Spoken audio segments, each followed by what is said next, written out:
My name is Keith Fong, and I'm part of the lecture committee. Along with a few other people, we organized this lecture series.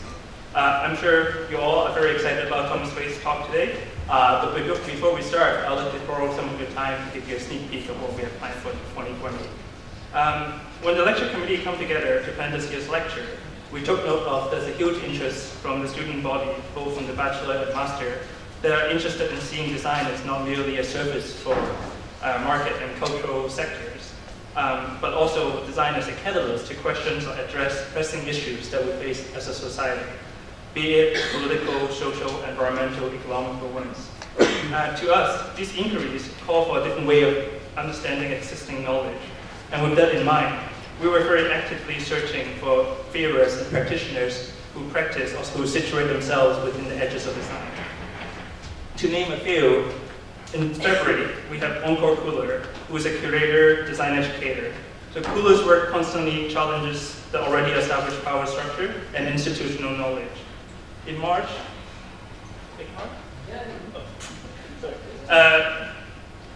there was supposed to be images of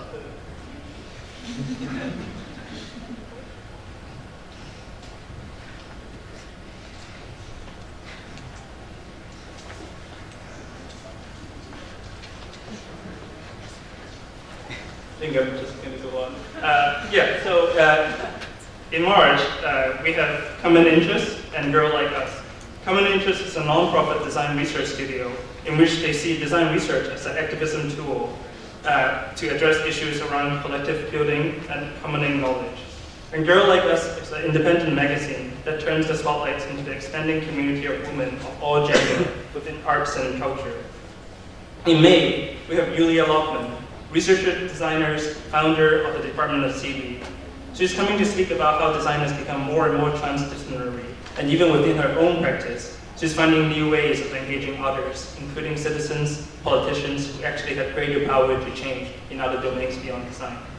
And lastly, we have Marina Pastana. She's a co-founder of The Decorator, and she's also the head curator of the 5th Istanbul Design Biennale this year.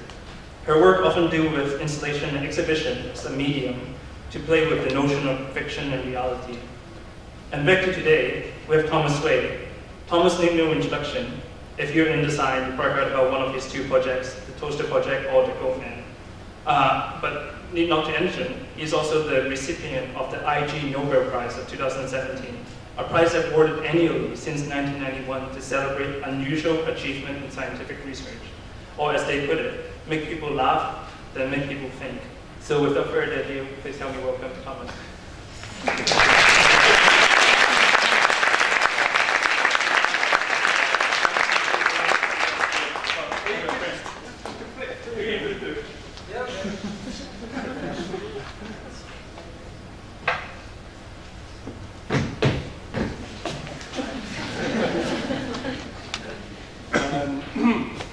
Okay. Hello. Hi. It is. I can't see anyone. Yeah. So, thank you, Pete, for that introduction. Thank you for coming and for your kind attention. Attention is a pretty scarce resource, so thank you very much for giving it to me. It's weirdly loud. I'll just go with it. So you might have seen there's a little bit of paper going around with some curious questions on it, and this was Pete and I thinking about what we might like to know about what's going on here at Eindhoven. And so obviously the questions, like all good questions, don't really have a clear answer or anything like that, but I'm just sort of curious about whether people are trying to do good, whatever you mean by good. I guess I'm sort of curious about how important an effect, having your work having an effect is, or is it about personal exploration, kind of exhibition. And the last question, is myth or physical material more important? I guess it's what do you consider the prime kind of material you're working with? and whatever. So yeah, so the plan I think is maybe think about those as I'm talking away, and if you want to, at the end, you can write something down. Pete might collect the things, and then we can sort of have a look at some of the responses, or we can do like a show of hands, and we can, have a conversation about some of those or whatever questions you have. Anyway, enough of that. Let's talk about me. So I began my educational career trying to do AI and computer science at Edinburgh University. Did that for a year, dropped out, basically because I realised that I would be spending the rest of my life kind of looking at a screen, and I thought I need to escape this. Then I did an art foundation, but ended up going back and doing life sciences at University College London, and then I got a job doing software development for kind of websites in the Caribbean to do with gambling and tourism, and that was a weird year. Living on a Caribbean island, not entirely pleasant really. And then kind of what am I going to do? I ended up kind of following some advice and applying to design interactions at the Royal College of Art. And then here I am kind of thing. And I guess, I was doing tutorials earlier today with social design masters, and a few people had, done and read these books, speculative everything on their desk. And of course that's all, we were doing critical design, at the RCA. That was what I was up to. I wasn't really aware that I was doing critical design at the time. I was just kind of doing projects, which I think have since kind of, it's since been, everything's kind of coalesced, and it's now a kind of definite sort of sub-discipline of design. This old kind of A-B diagram, which, I sort of assume people are familiar with, this kind of contrast between an affirmative kind of design and a critical kind of design. And obviously critical design has been kind of critiqued itself, good healthy criticism of what it thinks it's doing and what it's trying to do. I mean, Causal in 2013 were asking, what is critical about critical design, and they linked it to this kind of Frankfurt school of criticism, which was, linked to kind of Marxist theory, and the basic idea being that, the dominant way of being is kind of maintained, the status quo is maintained by this kind of system of myths, which is kind of unquestioned, presented as natural and good. The idea is that, through critique you can kind of expose this, false system of myths and kind of resist this, false kind of, natural way of society being, and work towards a more kind of just society. As a kind of, thing to do, that seems like quite a sort of healthy thing to do. But of course, critical design has been critiqued as, not really design, and, more interestingly, it's kind of being called out as not actually kind of being that critical, or kind of faux critical. And I think, personally, I think, there's a bit of a sort of straw man kind of argument, perhaps, people holding up bad examples of in the field and then kind of using those to critique the entire kind of thing. But I think what I am, the core of my work certainly is a little bit about, trying to kind of achieve this like shift in perspective, like this kind of amazing thing that only occasionally happens, I think, in my own sort of life and learning, where you're like, oh yeah, that's like, oh yeah, I've always thought that, and I didn't really know that I always thought that. That kind of sort of placing yourself somehow in the like wider scheme of things, and sort of realising that you are in this kind of wider scheme of things.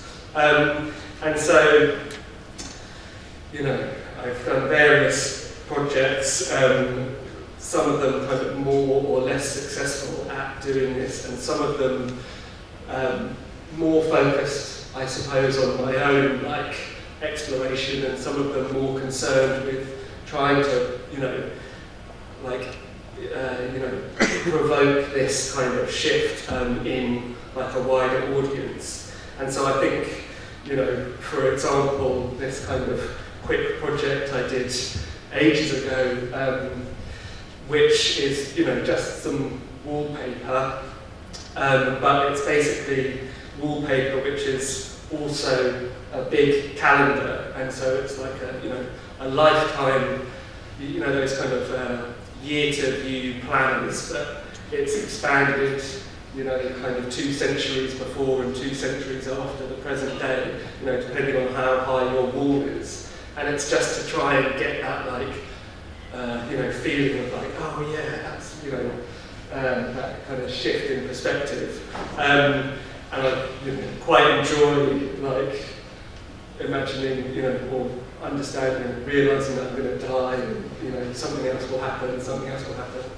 And I think sometimes I do just try and be as clear as possible. So, like, so I was commissioned to make a film about kind of sustainable design for the Design Museum in London, and I was sort of thinking, oh yeah, I could try and do something.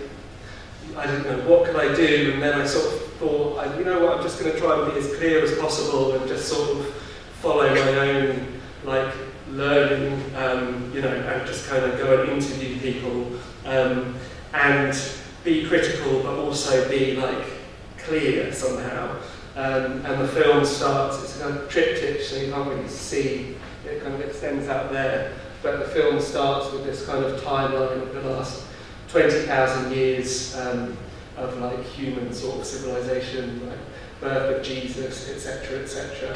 And then kind of ends with the kind of temperature tracking, and then sort of ends with like the projected scenarios, and goes on to just be like kind of talking heads and nothing particularly kind of clever or that sort of, I don't know, that like unique or anything like that. And in a way, maybe it's good to not be unique sometimes, and maybe it's good to just be as like clear as possible. Another project I did, which I don't consider particularly successful, but I'm going to kind of talk about briefly anyway, was, it began with this, this other huge kind of issue facing the world, which is this kind of yawning kind of gulf in, economic power, and kind of worrying about this and thinking like, what kind of contribution can I make, and how can I sort of tell people about this, and I ended up making this sort of machine that made like little kind of figurines, and it's like a rotational molding machine, and it's kind of goes around this track rotating, and there's all this kind of symbolism or in there, but it was a bit kind of clunky, which it's just my own fault, but it kind of looks like that, and it's a bit kind of pared back-ish, and it's a bit sort of like, I don't know, there's something about it which I don't like. The stuff I do like is the kind of the messiness of it, like rotational molding. You have like mixing cups all over the place, and the kind of molds come out wrong, because it hasn't like turned the resin around properly. But these kind of figurines, they, you know, they're kind of different figures, and on the pedestals of the figurines they have kind of different phrases from the kind of past 30 years of orthodox economics, like Homo economicus, this like idea of, you know, instead of Homo sapiens, we're kind of rational, utility-seeking animals. You know, this kind of idea of, you know, as if guided by an invisible hand, that kind of Adam Smith quote that has been kind of co-opted by, you know, to argue for, you know, fewer taxes, etc. And so these kind of figurines which this machine makes, you know, they kind of stand there. Is this a BBA thing?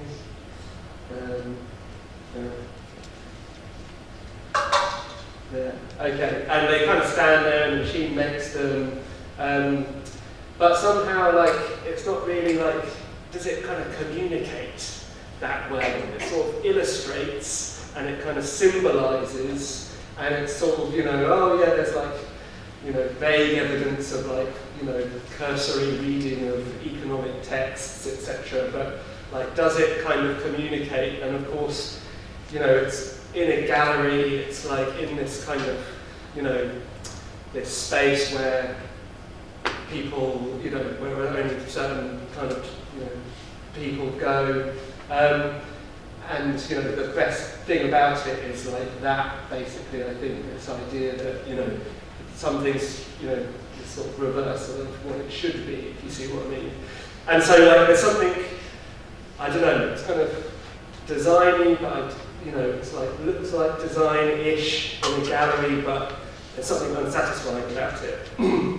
And so, yeah, so I guess, you know, that was, you know, it's currently on exhibition in Israel, you know, and where maybe somebody might see it and it might kind of affect them. But the work I'm kind of most sort of, you know, proud of is the work that kind of crosses outside of like the gallery world and the kind of design world and the critical design world.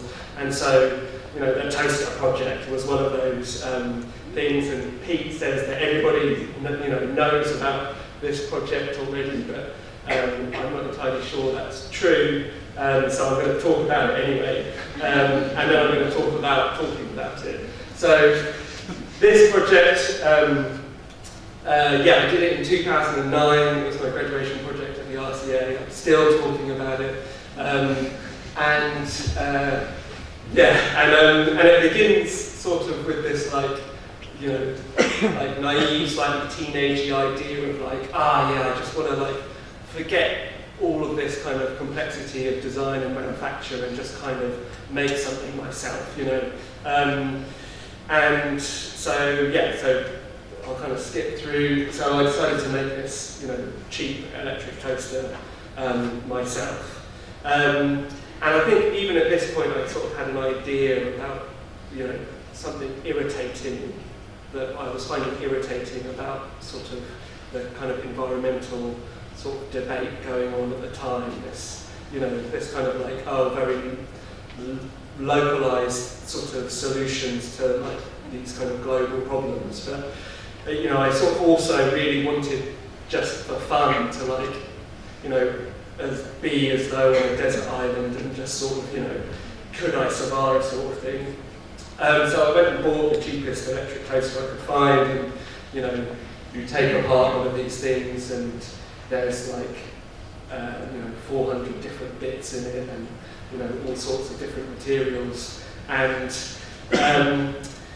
yeah, and so I kind of began this like thing that took over my entire sort of graduation year, which was, you know, trying to replicate this entirely, you know, myself entirely from scratch. So I began with steel and, you know, did some reading, okay, how am I going to make steel, but decided to go and talk to, you know, somebody in the steel world, this academic at the Royal School of Mines, who is the Rio Tinto Chair of Advanced Mineral Extraction. And, you know, the fun thing of like going and and saying, I've got this project, I want to make this toaster, and so I want to make steel, and sort of that, that idea just kind of opening a door to a sort of, to an academic world that I would not have any clue about, like steel, mineral extraction, metallurgy, like what a great excuse to go and sort of talk to somebody in a different kind of completely different discipline. And so Professor Cilliers said, steel is a kind of alloy of iron, so you need to go and get iron. And so I went and tried to think, where am I going to get some iron from, and phoned up the nearest iron mine I could find to London, and I'll show you this video now.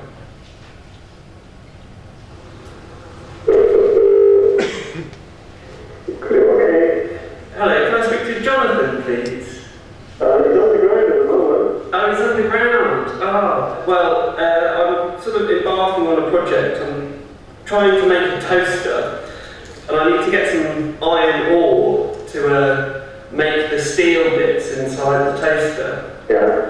And so I was wondering if I could come down there and get some iron ore. Yeah, you can do. Can I?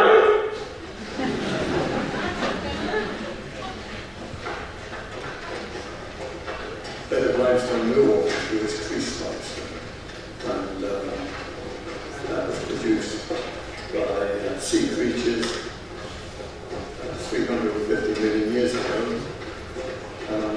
in a nice warm sunny atmosphere. And then suddenly something changed and destroyed all that nice warm sunny atmosphere and produced a very murky sea, which produced a bed of rock, which is another sea. Most ancient civilizations are prophesying that there's going to be a big change in the world. When you study geology, you can see what's happened in the past in the world, terrific changes in the earth. Yeah, so I was in, went to kind of Wales basically, and this used to be a huge iron mine, shut down in the 70s because it's huge, but it's tiny on the scale of global iron production these days. And a couple of things like one, videoing phone calls is such a pain, but but actually, and because they're not there, or they don't pick up, or or the conversation is pointless, or not kind of interesting, and so it was like, somehow, luckily I realised early enough that I would have to try and document. That's the reason why I need to document stuff, which is just because you might have to spin it into your story. And I would have loved to have gone to a huge mine, but a working mine, but that was all I could kind of get to. And it sort of working with that, it became kind of funnier, and I could work it into the story, if you see what I mean. So I got my suitcase full of iron ore and dragged it home, took it to see the professor, who maybe was a little bit kind of, I don't know what to do now, I don't want to get my hands dirty, so he sent me along to the library, and I spent some time thinking like, there's got to be the, where is kind of breakout box number 1.1, how to make steel from iron. We have so much steel around us that I thought, it should be kind of easy somehow, somehow it should be so well understood that, it should be like a simple thing to do. But all of this information was obviously far too advanced for my kind of purposes. So I ended up going to the History of Science library and kind of looking in, experimental archaeology books, kind of books written, in the 16th century, and the kind of 16th century peasant method of smelting iron was about the level I could manage myself. And in the car park at school, I sort of, tried to do this, this kind of smelting process.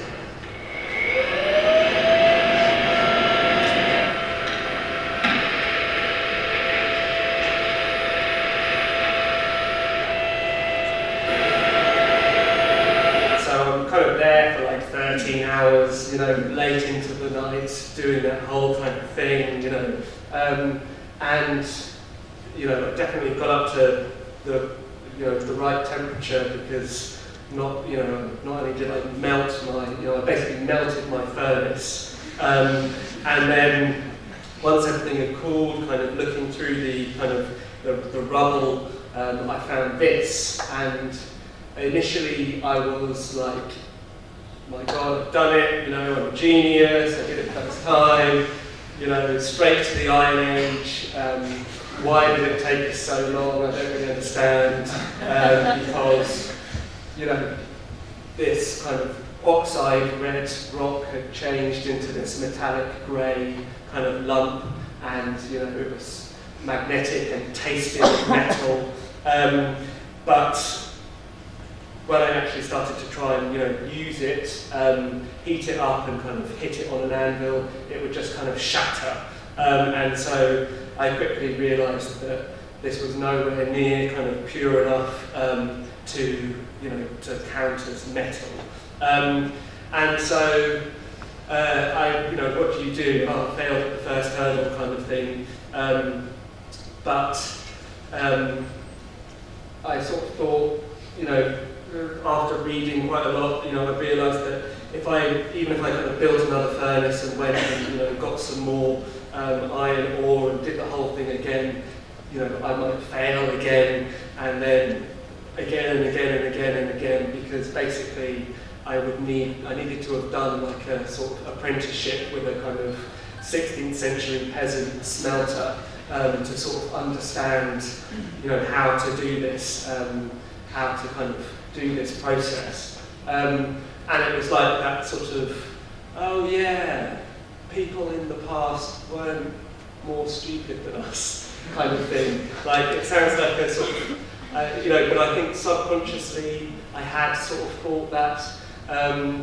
And so it was like, oh, okay, I understand now. And yeah, so I was like, okay, well, what can I do? Okay, so, you know, I need to sort of find a more convenient way of doing this process, you know. Well, what's a more convenient fire? I guess like an oven, but an oven's not going to work. But what's a more convenient oven? A microwave oven. So I ended up going over to my mum's house and, you know, basically ended up smelting my kind of, or completing the smelting process of this piece of iron in my mum's microwave, and you know, didn't always go very well. A few kind of fires, a few dead microwaves, but you know, by the end I was kind of had a sort of reliable-ish recipe for getting tiny lumps of iron. And copper, kind of similar process, you know, abandoned mine, get the kind of raw material, in this case water, and then I electroplated out the copper, cast it into cuttlefish shells, and, you know, to make the kind of pins of my electrical plug.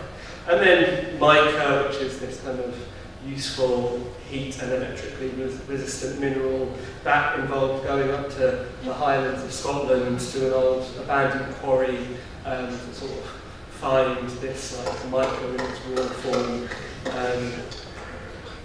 There you go. Nice. It's this kind of beautiful transparent mineral, as you probably know.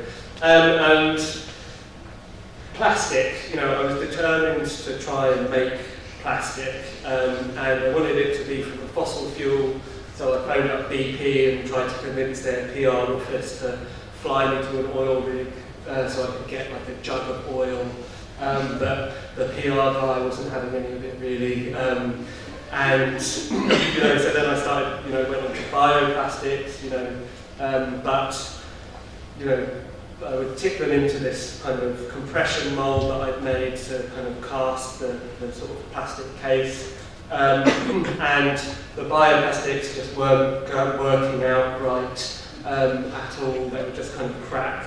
And so, you know, meanwhile I'm kind of walking past piles of abandoned plastic all over the place, and so I decided that I would, kind of mine some, plastic, in the kind of Anthropocene mining sort of way.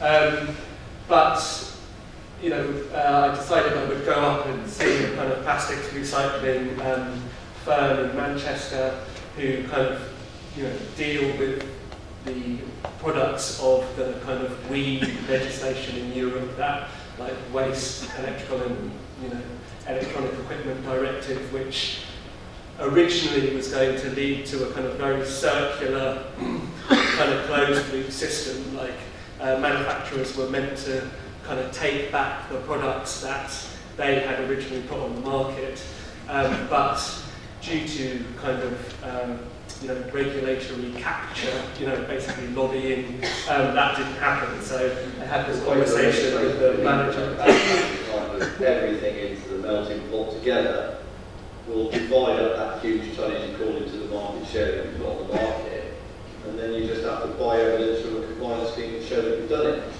So with that, everybody's stuff goes into the pot together approach. The opportunity for any individual producer to take real responsibility for their products is really diminished. So if I, as Dell or Hewlett Packard, said, right, I'm going to invest millions of pounds in product redesign, minimise the number of materials, go for ease of dismantling, maybe use some of the clever dismantling technologies that exist, because if I got all my Hewlett Packard products back, I can put them through a plant and peel them apart really cleverly, and I know all the plastics, I know all the metals, I know all the circuit cores, and I can then with confidence use it. That would be individual closed-loop producer responsibility. There's no benefit for that under the legislation. It's maybe policy we Yeah. I was wondering if I could actually mine some brominated flame retardants from myself. Oh, a little bit of my taste there. But, or the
so what was this kind of project about for me? It sort of has come, I think it started as being about, the problems with this idea of kind of sustainability.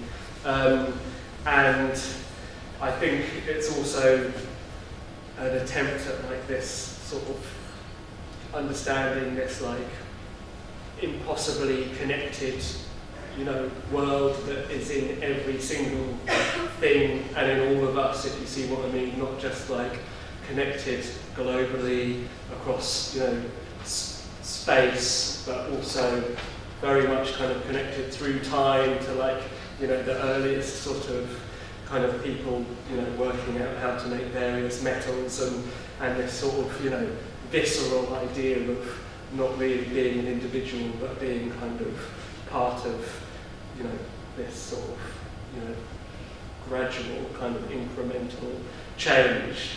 But yeah, this isn't kind of relevant to sustainability, really, is it? This is a much more kind of relevant image as regards kind of, sustainability. How do we make this kind of more sustainable, less unequal? And, this idea of like, well, people want stuff. You know, we don't want kind of vases, sustainably made vases or whatever. You know, people want sustainably made kind of things that, you know, that help you kind of get along and kind of enjoy, you know, all sorts of different, you know, aspects of life, from, you know, cheap kind of DVD sort of movies to, like, you know, beautiful sort of, you know, beautiful pared back things. So yeah, I'm going to move on. I realise I think I slightly talked out. I was talking all day, so I'm going to try and talk faster.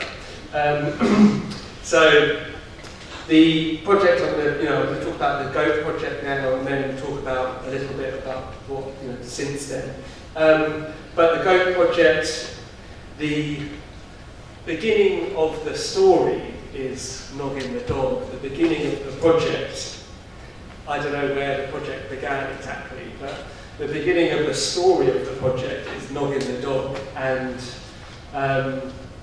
you know, and this sort of general kind of, okay, you know, several times in my life I've been feeling really kind of shit about how things are going, and, you know, oh dear, arguments and, you know, money worries, and kind of questioning my own kind of work and my own direction and what am I doing, etc., etc. And then, you know, the realization that Noggin, who I was looking after, doesn't have to deal with any of that kind of, you know, self-doubt, or, you know, he just is, you know, he's happy, he's sad, you know, but he generally is, you know, he just is, like, experiencing the world, living life in the moment, you know, day to day, taking each day as it comes, etc., etc.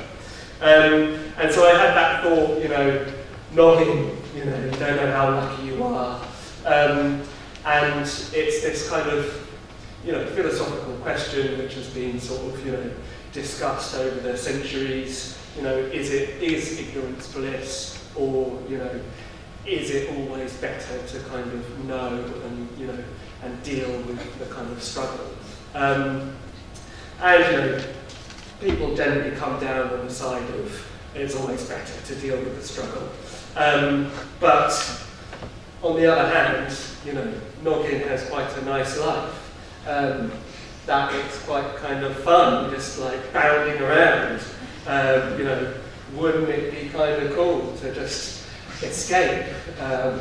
You know, just gallop away, free, the wind in your mane. And so I kind of, you know, it's been a long-term dream, perhaps, you know, to kind of, it's a common dream, but, you know, to become a different animal. But I guess, you know, I realised that I could take this kind of childish dream and then sort of try and approach it with the, like, resources of an adult. And so I wrote a kind of funding application to the Wellcome Trust, which is a kind of biomedical research foundation in the UK, who have a kind of art science sort of scheme. And, you know, dear Wellcome Trust, I'd like to become an animal. And to my kind of surprise, they bought it. Yeah, you know, I told the Wellcome Trust that I wanted to become an elephant. I sort of hadn't given it that much thought. I thought maybe an elephant, you know, because I wanted to sort of make an exoskeleton. Practically, it might be easier to, like, be a big kind of elephant. And also, I don't know, it looks kind of nice. Elephants, fun, you know, wouldn't it be fun to have a little trunk and all that kind of thing. And then they gave me the money, and then I started doing some research into elephants, and, you know, kind of quickly went off the idea of elephants because, you know, they firstly seem to have some kind of sense of their own mortality, like, you know, it's us, you know, certain chimpanzees and dolphins, you know, those are the kind of species that exhibit some sort of, you know, reaction to the dead bodies of their own kind of species. You know, existential angst, what am I doing with my life? elephants have it as well, maybe. And also elephants live in these very complex social units, these kind of big social families, and big complex social families was exactly the kind of stuff I was trying to get away from. And so I was basically complaining to a friend in the pub that I had all this money to become an elephant and I didn't want to be an elephant anymore. What am I going to do? And she made the excellent suggestion that I should go and see an expert in human-animal transformation. So she put me in touch with a friend of hers who's a shaman in Copenhagen. And so I went to see this lady, Annette. There's no sound.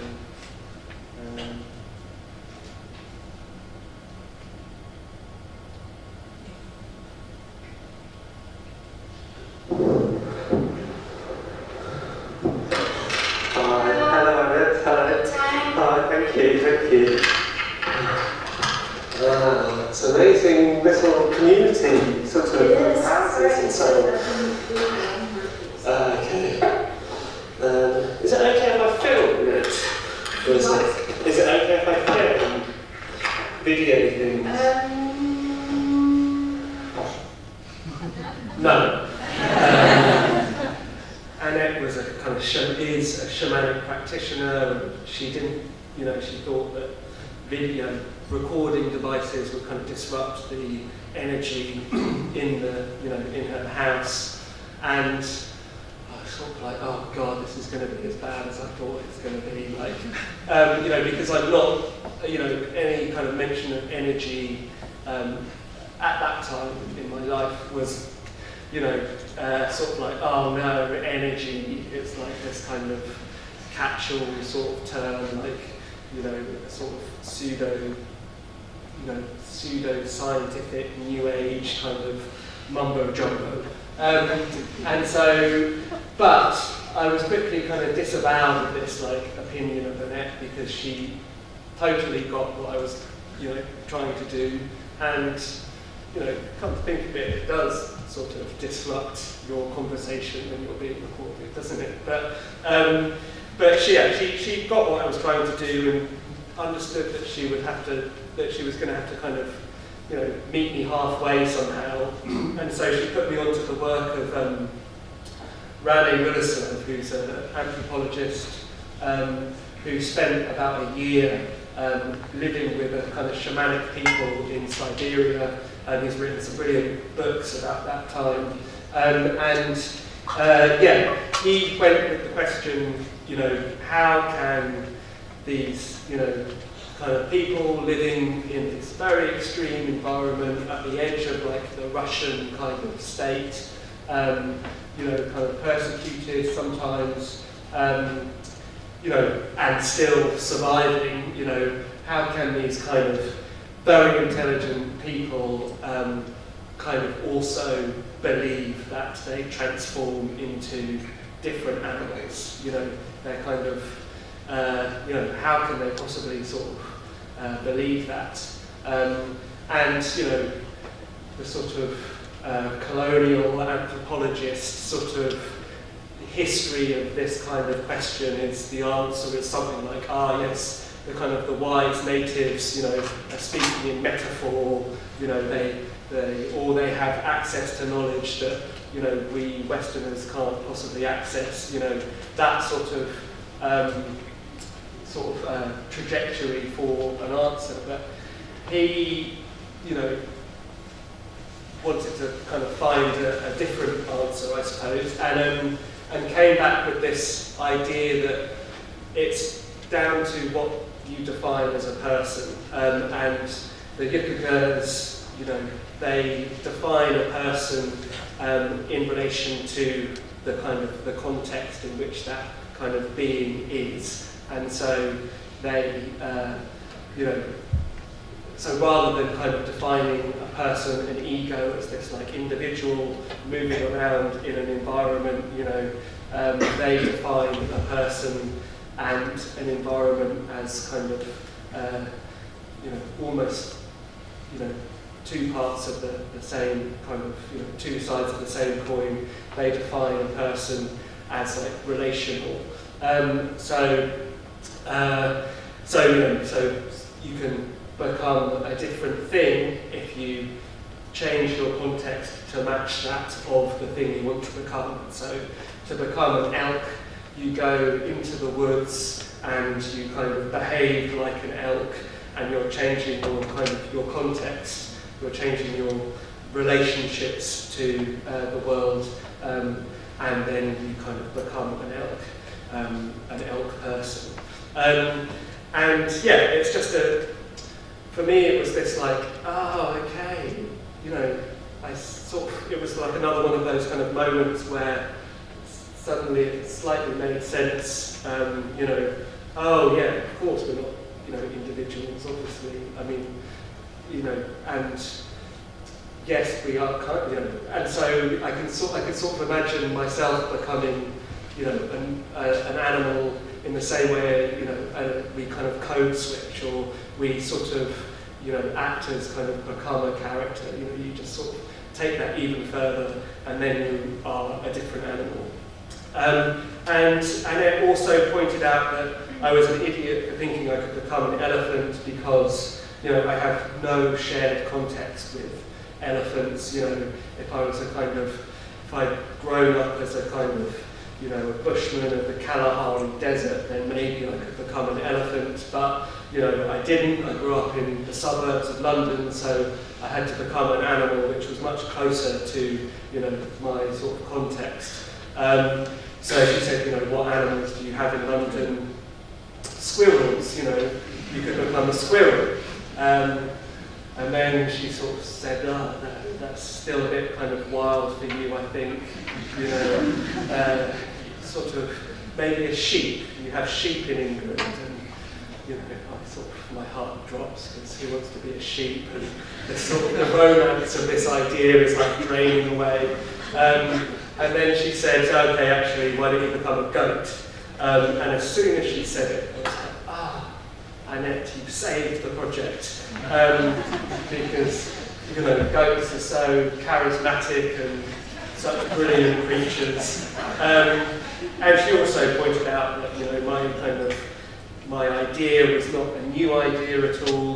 People have been, becoming non-human animals for probably as long as we've been kind of mentally sort of human people. So, 16,500 years ago, somebody drew this image on a cave in France, a prostrate human figure with a bird's head, probably a shaman with the kind of staff there. And this is the oldest piece of figurative sculpture ever discovered, the lion human of Holkenstein-Stadel. And this was carved 40,000 years ago by someone out of mammoth ivory, and it's this kind of upright human figure with a kind of lion's head. And fast forward through basically all of prehistory and classical history and medieval history, and we're still kind of interested in this idea of taking on the characteristics of other animals. But I guess maybe sticking to Annette's idea of you have to approach things from your own kind of culture, I didn't want to sort of go in this. I could have maybe gone with Annette into the forest and undergone shamanic sort of practice training, but I wanted to sort of see what try and kind of join the kind of Western this scientific rationalist Cartesian tradition with this other kind of tradition. So I started going to visit experts at various universities. So this is Dr. McElliott, who's a goat behavioural psychologist, and he studies the goats at Buttercup's Sanctuary for Goats, which is a wonderful place if you're a goat. And I asked him, what makes me different from one of these goats? And he said, well, we don't know, of course. We're trying to find out. We probably will never be able to say for sure, but what our best guess at the moment is humans have this like storytelling ability, this kind of nested scenario planning. We make our past into a story. We make stories out of the future. We're constantly kind of mentally travelling in time. So there's this kind of storytelling ability, and then there's this kind of compulsion to communicate in whatever way you can. And so he said, okay, you need to get rid of those aspects of your being. So I emailed a neuroscientist. Hi, my name's Thomas, I'm trying to become a goat. Could you kind of switch off the bits of my brain responsible for storytelling and communicating? And Dr. Devlin, this neuroscientist, wrote back, I'm very busy, sorry. I kind of persisted, and he said, okay, I'll come in, but what you're asking is basically for me to switch off 2/3 of your brain, and your brain would not switch on again from that. So what I could possibly do is induce a virtual lesion in a part of your brain responsible for your kind of the path from your sort of one tiny piece of your speech pathway. And so that's what we tried to do with this transcranial magnetic stimulation, which is basically a very powerful electromagnet where the magnetism penetrates the skull and the kind of upper centimetre of the cortex and interferes with the electrical activity of the synapses in that area of the brain. He spent the afternoon trying to target this area. Who's that trip tracking over my room?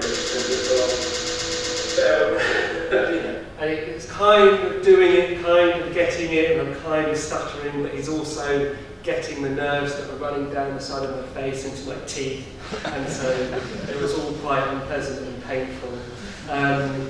And he kind of said, look, what you're asking really is so far beyond our kind of current understanding, our current capabilities.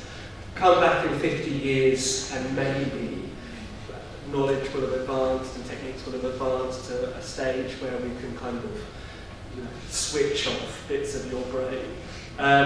So I'll go back in 50 years and find out, on my deathbed.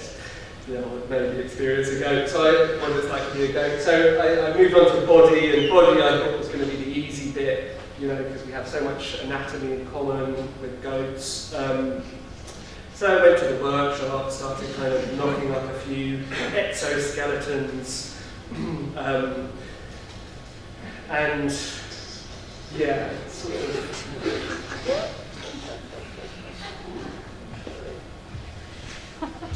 Not quite the kind of graceful, like springing along that I was envisaging.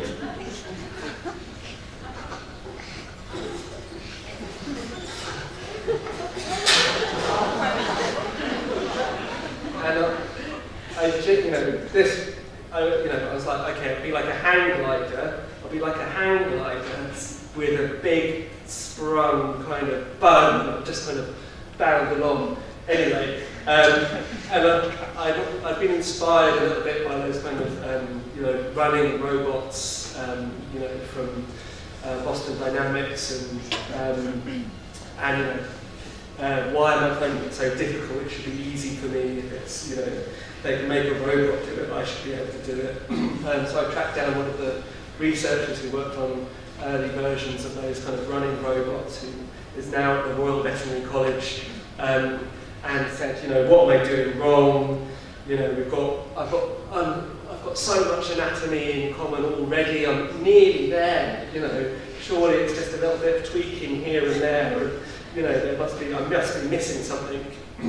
And he's, pointed out that, we have shared anatomy. Not just with goats, but with birds, with bats, with like squirrels, with mollusks. With all other life on the planet. So thinking it should be easy to become a kind of anatomically different animal is not like the logic doesn't kind of make sense, because should be easy to become anything then.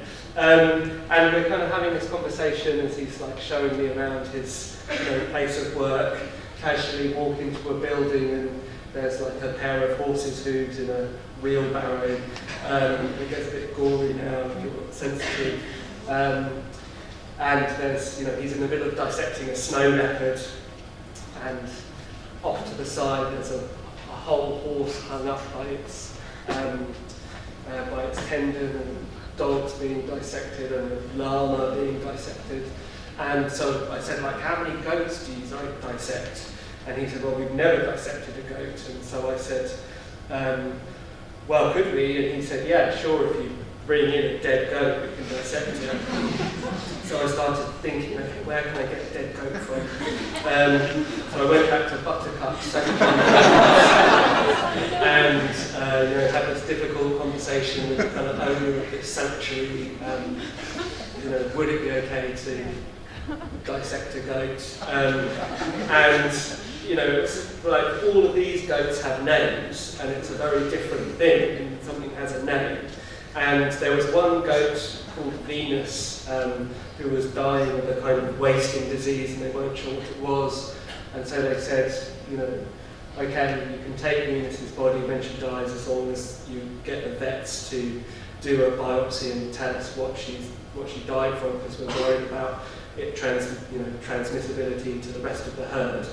And so Venus died.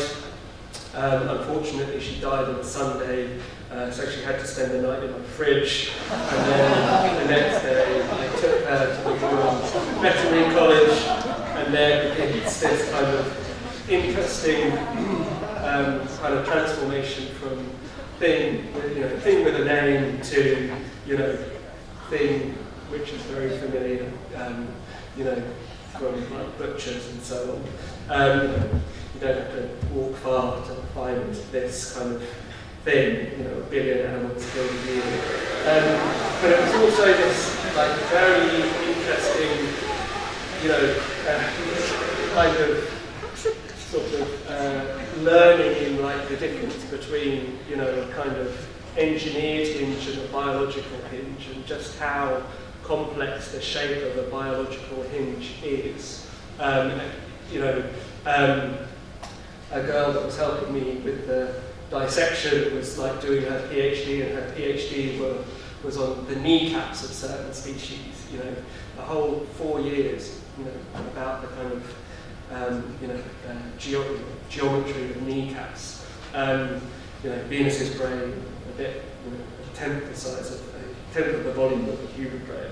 But I kind of realised that, of course, what I was doing was trying to make prosthetics, trying to combine kind of biological engineering with kind of mechanical engineering.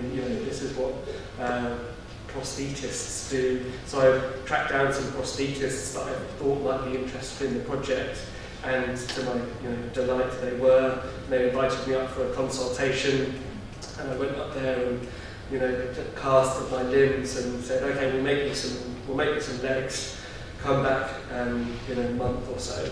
So I moved on to guts. I'm going to speed up, even I'll keep on getting slower, I know. So guts, I thought, well, I'm not going to be very free if I have to worry about where my next meal is coming from, worrying about paying for my next meal.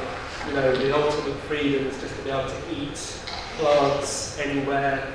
So I needed to be able to not just kind of eat grass, but dissect grass. And the reason why goats can dissect grass is because they have a rumen, which is a whole extra stomach, effectively, with a whole specialised microbiome, with fungi, bacteria specialised in breaking down the kind of tough cellulose fibres in kind of plant matter. So I thought, okay, I need an artificial rumen, so I got some food-safe silicone and cast this kind of U-shaped bag with the intention of taking a mouthful of grass, chew, spit it into one end of the tube, and then my plan was to get some of the fluid from inside the goat's rumen and kind of put it in the bag and then strap it to my body and insulate it so it would be at the right temperature, and that microbiome would grow and and kind of culture and do its thing with the cellulose, and then from the other end of the bag, it would suck out that kind of milkshake, and then it would go into my true stomach, which is kind of what happens with a goat. So like an external rumen. So I went and took my thing up to the ruminant biology lab at Aberystwyth, and they were like, yeah, well, we have artificial rumens. That's basically what we do too, except the eating bit. And they said, oh yeah, we could, sure, we get rumen fluid out all the time. Yeah, we can send you some. And as the kind of, the date that I needed it drew nearer, they started, cooling off a bit. And then I started, got a letter from their lawyer, from the university lawyer, basically saying, if there's any suggestion that our researchers encouraged you to do this, then there was no suggestion, and we certainly won't help you, etc., because they got worried that again the rumen is a little understood organ. The kind of microbiome in there is not understood, and so what if I contracted some kind of serious long-term gut disease and then came and sued the university and all that kind of thing. So I eventually had to, just kind of collect what I'd done and stop this never-ending project. So I'd been in contact with a goat farm in the Swiss Alps and a kind of a goat herd there by the name of Sepp. And kind of turned up and I emailed him saying, I'd like to come and stay on the farm, I'm really interested in goats, but we didn't have a language in common really, so I was a bit kind of worried about saying what I really wanted to do. So when I got there I said, yes, I'm really interested in goats, and so interested that I want to become a goat and live with your goats and sleep with your goats and eat with your goats and be one of your herd. And to my kind of delight and relief, he was like, okay, sure, the goat shed's over there, make yourself at home. But there's the problem, Thomas, tomorrow I'm taking the goats to a new pasture. It's kind of, it's down, in the valley, it's very steep, we're leaving very early, and I was like, oh, don't worry, you can herd me along, and you won't have to worry about me. So the next morning, very early, I'm kind of with the goats, basically, the dream has come true. One of the herd sort of, not quite trotting along, but the path is steep. And it's not very long at all before, I'm left completely, everyone else is gone, and I'm there, petrified and falling flat on my face and knocking all my teeth out, and, it's very un-goat-like and very human. And the prosthetics are, it doesn't take long for them to become really painful and for me to develop blisters on my knuckles, and I'm kind of brought to my knees. But what can I do except gradually plod along slowly until eventually I, caught up with the goats where they kind of settled in their new pasture.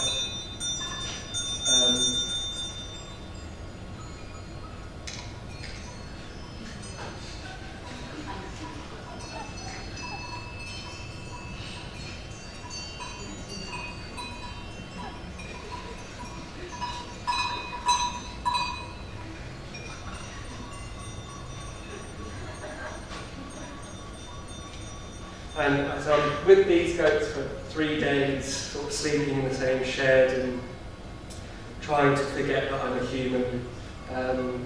And eating is a problem. I've never really worked out the rumen thing satisfactorily. I've never worked out how to extend my neck, because I needed to extend my neck to get my mouth to the grass. And anyway, yeah, so I'm going to try and speed up again. So what is this project about? And I didn't really know for quite a long time. It's kind of about lots of things, which is sort of one of the reasons why I do kind of projects, maybe rather than write essays or something like that, because you don't have to know what you're doing necessarily before you kind of start. You don't have to like have the conclusion written before you start the essay. But I think maybe the thing that, there were lots of things I came away with, but I think I found it a problematic project to do because I realised at some point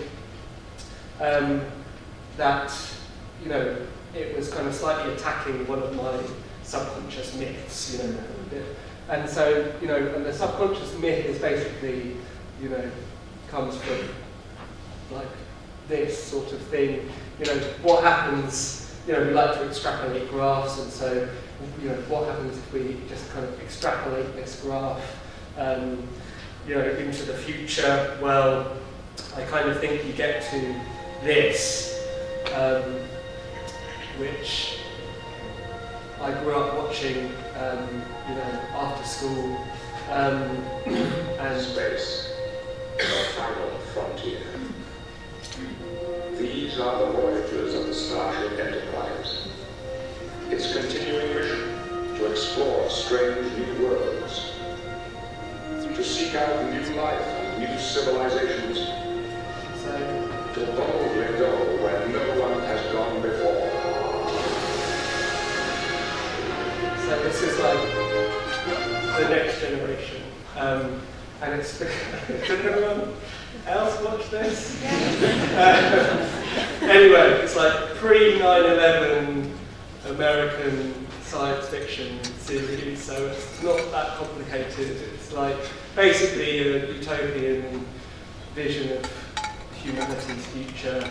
And they're always going on about how, mankind in the, 20th century was, a kind of vicious sort of, we didn't know what we were doing, but now we're kind of enlightened and, it's a post-economics world, the problem of unlimited wants and limited resources has been solved because they can just magic things out of thin air. And I kind of, realised that I had always sort of assumed that, no matter the setbacks, we're kind of on this upwards trajectory to essentially the stars.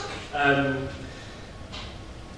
yeah, I know it's stupid, but I kind of think, it is this like myth of progress versus, the kind of Steven Pinker, better angels of our nature, don't worry, we're getting less violent, etc.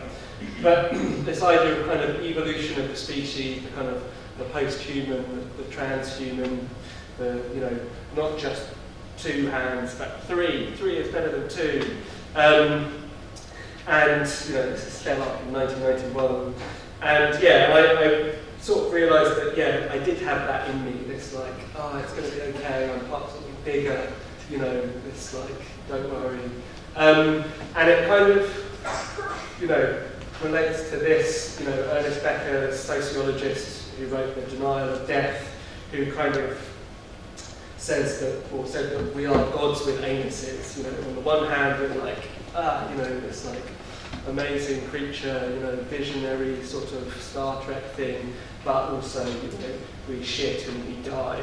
And his whole kind of thesis was that basically this kind of terrifying dilemma, it's called, like, I can't remember, this kind of terrifying dilemma, knowledge that we're going to die basically leads to this need to believe that we're part of something bigger. So nationalism or religion or scientific progress, and I realised that, I'm a believer in scientific progress. And I think the goat thing was a bit like, okay, well, instead of aiming for the stars, why don't we kind of give up? Let's give up the stars and aim for the aimers, Let's, instead of becoming more God, let's become more animal. So yeah, I'm going to shut up very soon, just to show you this is how the work is kind of seeing, assemblages instead of, kind of sculptures, and that's how it's seen in like design festivals and exhibitions and stuff. Yeah, but I also kind of wrote these 2 projects into books, and I think the books are the things that I'm sort of most proud of, because they sort of travel a little bit and kind of occasionally get emails from people that read it somewhere, and who aren't kind of party to this sort of stuff so often. And obviously, these kind of absurd projects, they travel into like the tabloid press, and you go on chat shows and talk about your time as a goat, and it's sort of this, it's telling the story of the project, but maybe like this kind of strong story, I think, this narrative lets you kind of cross across disciplinary boundaries without getting too lost, and like it's this kind of narrative design process of, following.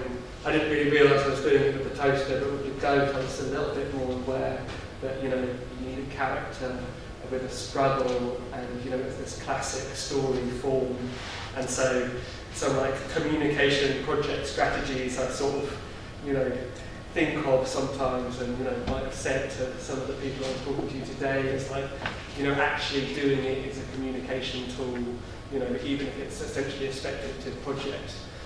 Kind of trying to do it is a form of communication, is a strategy for communicating it. Characters, it's difficult to tell a story without characters, so maybe put yourself in it or find some characters to be in your projects.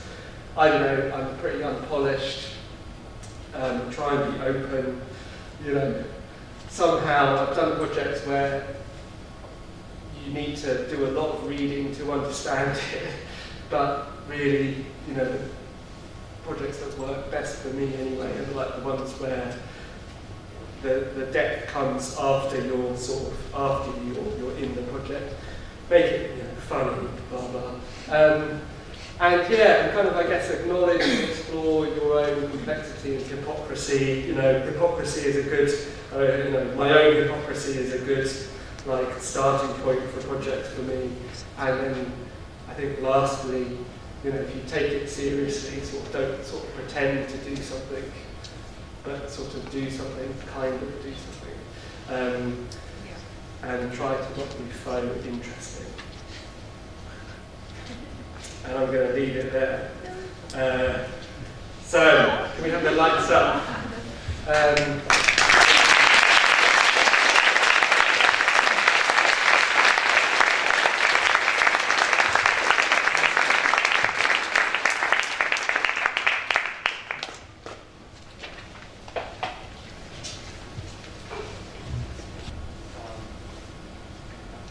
Is it for you that you kind of work with your body, like that you're like the 2 main projects you were pointing out, where like you were really involved with your body? Is this something that it's important for you? It's not especially like important for me. It's it's a kind of necessity. I guess the toaster thing. I was like smashing up the stuff and getting horrible plasticky eyes.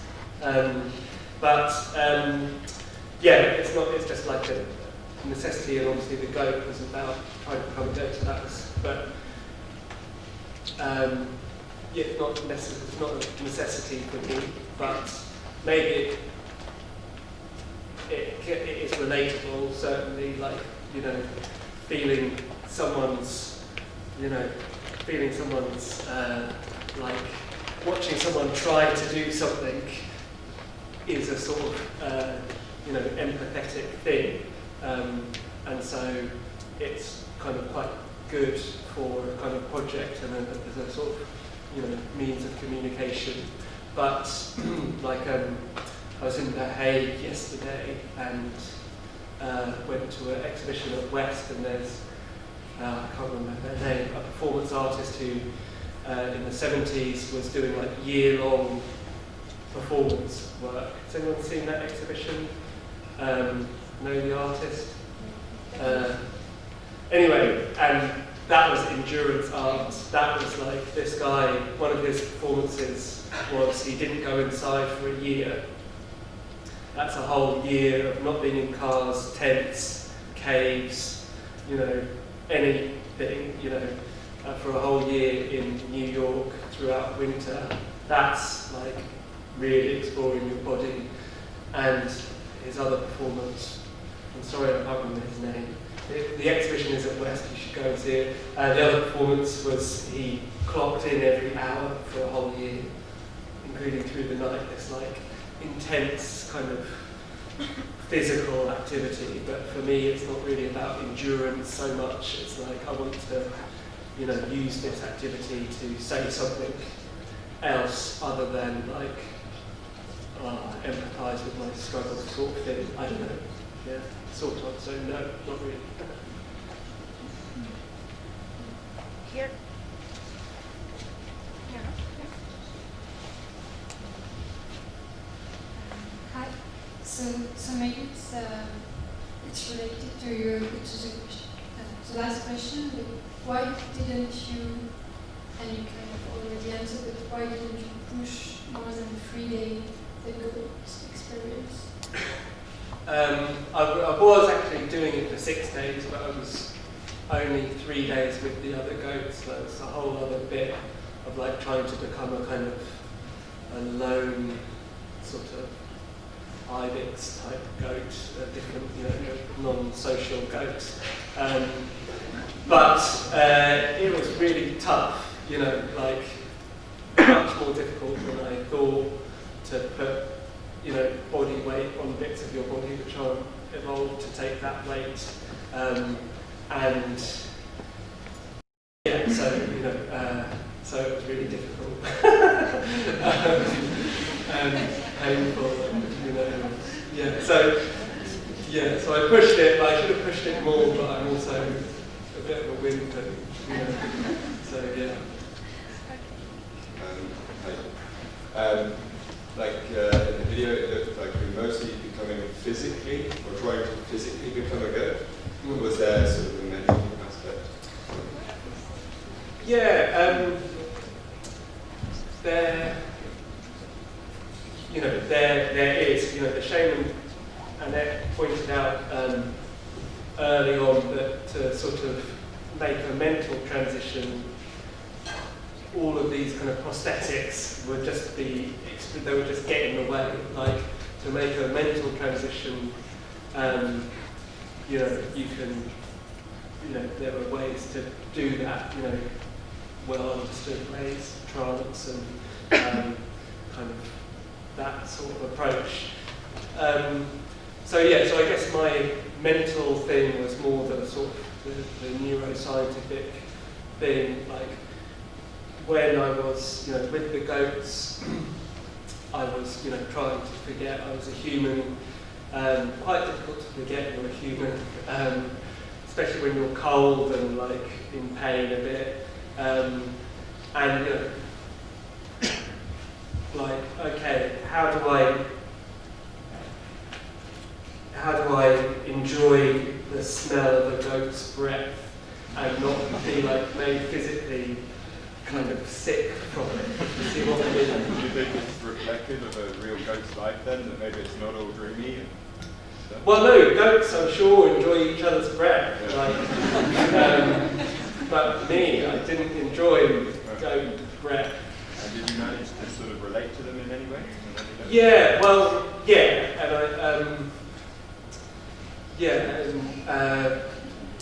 I think the body, just the, you know, sort of, firstly, this idea of body and mind is like a false separation, and you know, you change your body and you change your mind, and so it was just being down on kind of 4 legs without access to my hands at all, and you know, your lips and your tongue and your nose and your kind of head become the way that you operate in the world and move things around. And so, and that is very goat behaviour, you know, trying to like eat something, you know, off the floor and it's sliding across the floor and you push it into a corner and then, you know, sort of eat it. And so you can't help kind of behaving more like a goat. But yeah, in terms of kind of communicating with them, there was a moment where I was like, where I got scared because a couple of them started like sort of tossing their horns around and like slightly kind of jumping up. And you know, having watched goats, my response should have been to jump up and butt heads too, because you know, goats are social animals. They have a kind of, you know, a pecking order, and so any new introduction to the herd has to go through the kind of where are you on this pecking order kind of thing. And horns are scary when you're down at their level and your neck and your sides are feeling very exposed. So I backed away, and you know, I guess that means I was the most submissive animal in the herd. And I was a crap goat, you know. They were like so agile, and I was, you know, I was all right as long as I was going up, you know, basically, because the weight was on my back legs. But as soon as the gradient went down, it was like really difficult. And Seth, the goat farmer, said when I kind of left, you know, it was like, you know, he went and got like one of his goat bells and put it around my neck. And he said that he'd been watching and he thought that maybe the goats had accepted me in some way, which, you know, and he knows goats, you know, if you want to, you know, it's like again, like, oh, you know, I don't know if I learned that much about goats. I could have, if I wanted to learn about goats, I could have stayed and sat much longer and kind of watched them and observed them. So, yeah, so it was great. They thought that they'd accepted me, and I think it was because they, you know, they were sort of slightly nervous at first, but it didn't take long for them to kind of habituate. And I guess because I was down at their level, doing what they do, kind of sleeping in their same area, but maybe they did kind of think that I was something, not a goat, but sort of a bit like a goat, a poor wounded goat or something. Yeah. I didn't have that one as an example. There won't be dissection. Poor goat. Yeah, yeah. Well, I actually reconstructed her bones and put them, posed them as a human to sort of explore that. Yeah. Maybe you were a ghost from the future for them. Yeah, yeah. Maybe, yeah. The goat from the future, yeah. Yeah. Yeah. Hi. I'm like, at the beginning of the lecture, you started to talk about like critical design and like wondering about like, is it practical in some way, like, is it good? And like in both of your projects, they have this, I think they create more questions than they give answers, like, in some ways. And then you pose this question, like, are you trying to do good? So I'm wondering, like, does good need to lead to like some solution or some learning outcome? And does change of perspective, like, is that good enough as a way in which to do good with design, or like have you come to terms with like how you can justify your projects if you pose the question? Yeah. Well, exactly. This is what I'm all. You know, this is what this. You know, they're curious questions. I don't have the answer particularly. Like, and it's it's like, is this like change of perspective? Is that like functional? Something? Is it a good thing to? You know, does it have a good function in society? Am I useful? You know. So I think But I think how I've kind of come to square it slightly is because changing perspective is like, whose perspective are you trying to change? And I don't think like, oh, a mass audience is the only worthwhile perspective to try and kind of change. You can like try and change the perspective of industrial designers, which was the original, I think, project of critical design, which was like, we need to change design, you know, we're not trying to change, you know, a wider kind of debate, and then it sort of seemed to like span out to like the idea of design for debates, sort of, I don't know. Anyway, like, and I think, so critical design, I think, probably did change design and certainly changed design education. But yeah, I just kind of think sometimes the, you know, it's sort of like relates to this second question, which is sometimes the kind of your own desire to be sort of like interesting kind of can get in the way of like of your desire to like change, you know, to like contribute to a change in perspective. And so balancing those two things is like part of a difficult balancing act for me anyway. If I think about projects like, you know, how is this going to affect the audience or whatever, or, you know, and so like this idea of like thinking about your audience and stuff, it's a bit like naff in a way, but maybe it's also quite good, I think. Maybe, I don't know, but it's something I'm kind of grappling with myself, having done projects which I dislike of my own, and then done projects. I didn't like the Go project for ages because, you know, this is not a pleasant thing to sort of happen somehow. It's like when it's happening, it starts off like quite pleasant, and then it kind of becomes really pleasant, and you just feel like used. It is used. This is that's the thing, you know. The advert that you're next to is the main thing on that page, like, you know.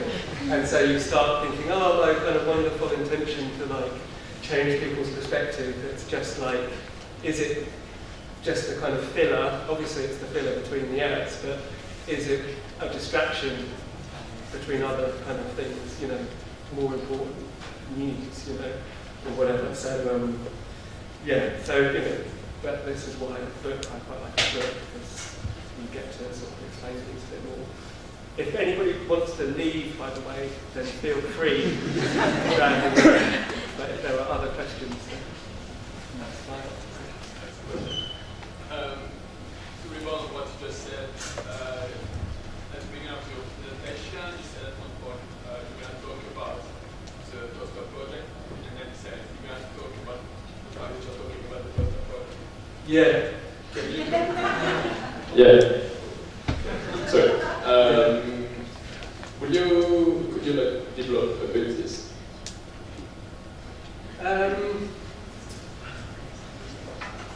Yeah, I guess that's sort of what we're doing.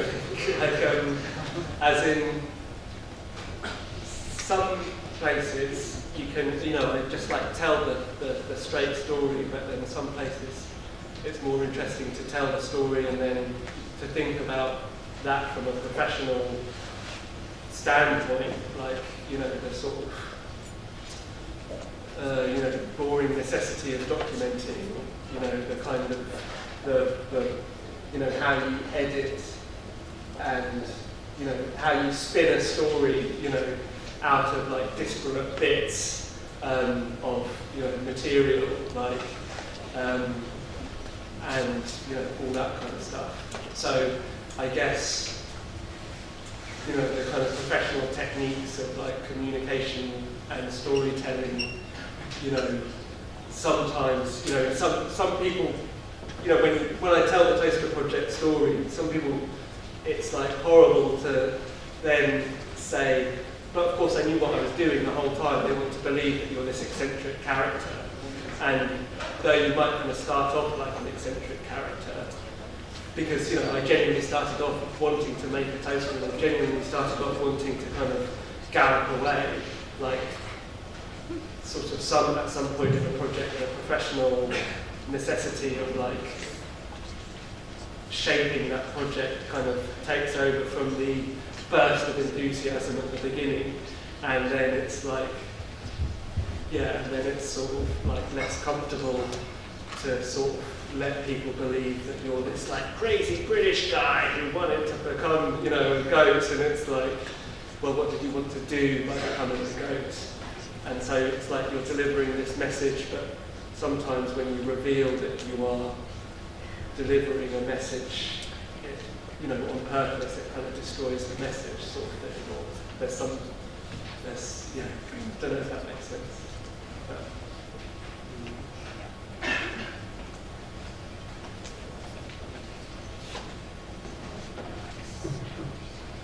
Okay, sort of trying to understand, I'm asking myself as well, so it's going to be a sloppy question. You're talking about myth, and you used myth sort of the example of the myth that the powerful sort of present to stay with the status quo. But then you're talking about stories, and stories and myths are very close. Yeah. And I'm not sure what is my question exactly here, but like where do you see? Because you're telling a story here, and you're making a myth as well in a way. And then because the myth and the story for me, it's not very difficult for me to exactly separate the myth and the physical reality, because it's sort of always a little bit of this in that, and that in this. And then your story, I said a lot of different things, I don't know what I'm asking. No, I think I sort of understand. I'm trying to find there's this kind of technique in the field of futures, which is like called causal layered analysis. Sounds very fancy, but it's but it is. I can't find anything.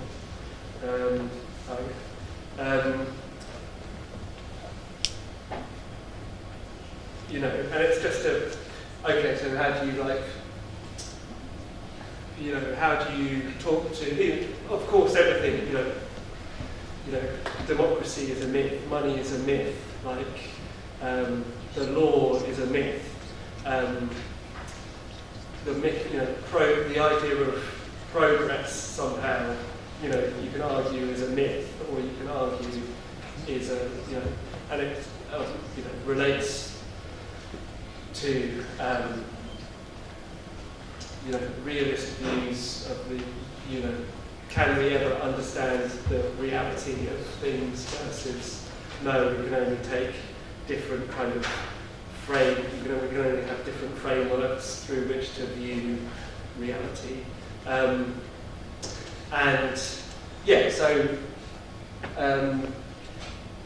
If you think about so I kind of sort of think about my work in this way, perhaps. It's just a sort of, so what's the question again? Sorry, it's very bad the question, but I'm trying to sort of connect how you see it and how, in a way, it seems as if what you did is sort of a myth as well. I guess by myth, I'm sort of maybe talking about subconscious almost myths, myths that we don't even understand but we're kind of subscribing to, symbolic representations of life. Symbolic representations of life that we deal with without even understanding.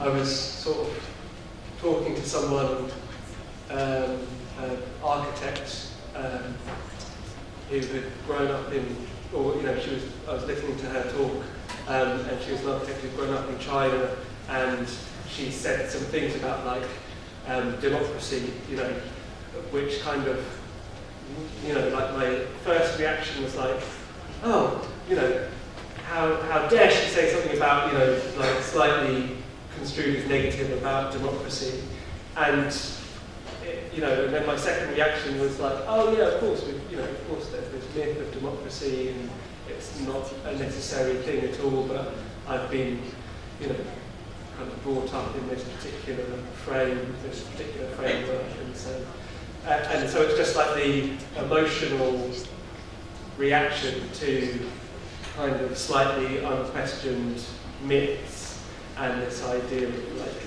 oh yeah, what happens if you could kind of, take a side step and have a completely different sort of framework. Like, oh, I didn't think I was religious, but then I kind of realised that, oh, maybe I did have a subconscious idea of scientific progress as my kind of belief in the future. So my belief system was slightly about scientific progress, and so I thought I didn't have a belief system, but I do have a belief system, if you see what I mean. That's kind of what I'm getting at by kind of the myths that I'm interested in. Just to finally ask the question, do you think you created a new myth by the story that you told?